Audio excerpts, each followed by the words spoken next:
तर मित्रांनो आता आपण आलोय काशी बीच इथे आणि ते सनसेट आपण एन्जॉय करतो. मागे सन दिसतोय तुम्हाला हा जो आहे तो.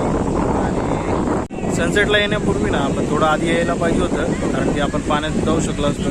पण आत्ता गार वारं सुटलं आहे आणि काही चान्सच नाही आपल्याला आत्ता सध्या की पाण्यात उतरायचं. त्यामुळे आपण फक्त बाहेर इथंच निसर्गाचा आनंद घेतो आहे आणि बाकी बस सगळ्या गोष्टी एन्जॉय करतो. इथे आपल्याला राईड वगैरे मागे घोडा राईड आहे, उंट राईडसुद्धा आहे आणि गाड्या ते जो मागणं येतोय तो पण आपल्याला बघायला भेटतोय.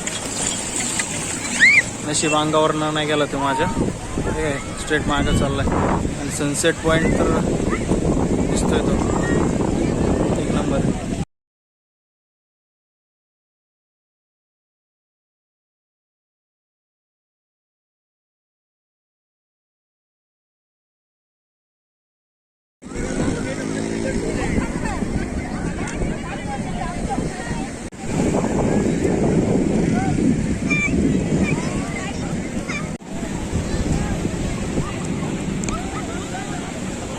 आज तर सॅटर्डेला जर एवढी गर्दी असेल तर संडेला तर भरपूर असेल आणि इव्हिनिंगची वेळ आहे.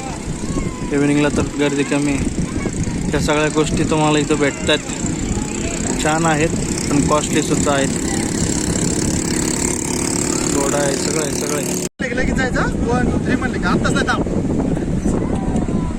1 2 3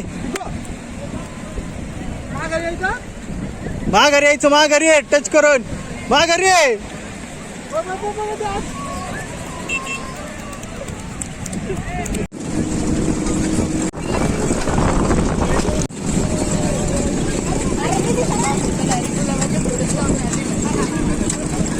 सकाळी आपण 11:30 वाजता निघलो होतो आणि ते आपण 4:30च्या आसपास इथं पोहोचलो आहे. ॲक्च्युली आपण तिकडनं येणार होतो मुरुडच्या साईडने, पण अलिबागच्या साईडने आलो आहे. अलिबाग आपण काय बघितलेला नाही. आपण परत जाणार आहे उद्या सकाळी, इथे स्टे करणार आहे आजच्या संध्याकाळी. तर स्टेला आपण ऑलमोस्ट एक 1,500 रुपये खर्च केलेला आहे एका रूमसाठी. आता ती रूम कशी आहे काय वगैरे मी तुम्हाला पाठवतो, दाखवतो ती बघा आणि त्यांचा कॉन्टॅक्ट नंबरसुद्धा मी देईन. तुम्हाला जर कधी यायचं असेल तर तुम्ही त्यांची कॉन्टॅक्ट करू शकता. मित्रांनो ह्या बाजूला आपला समुद्र आहे आणि एक्झॅक्ट ह्या समोर प्ले रूम वगैरे आहे.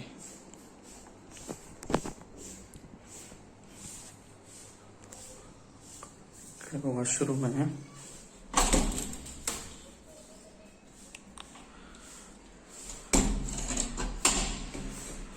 आणि हा बेड.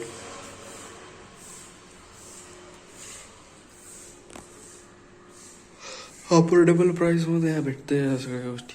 AC सुद्धा आहे, बट आपल्याला काही चालू करायची गरज नाही पडली आणि बट ओव्हरऑल गोष्टी इथल्या चांगल्या आहेत.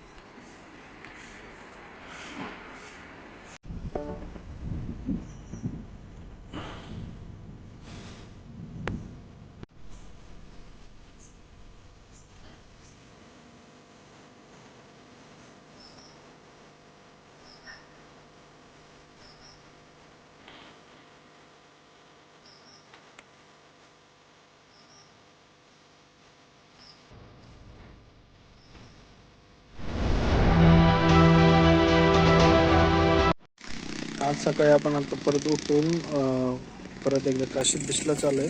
रात्री आपण स्टे केला आहे जेवण करून सगळं वगैरे आणि आता आपण परत काशीत बीचवरती फिरणार आहे आणि नंतर परत चेंज करण्यासाठी रूमवर जाणार आहे. नंतर मग आपण अलिबागला जाणार आहे.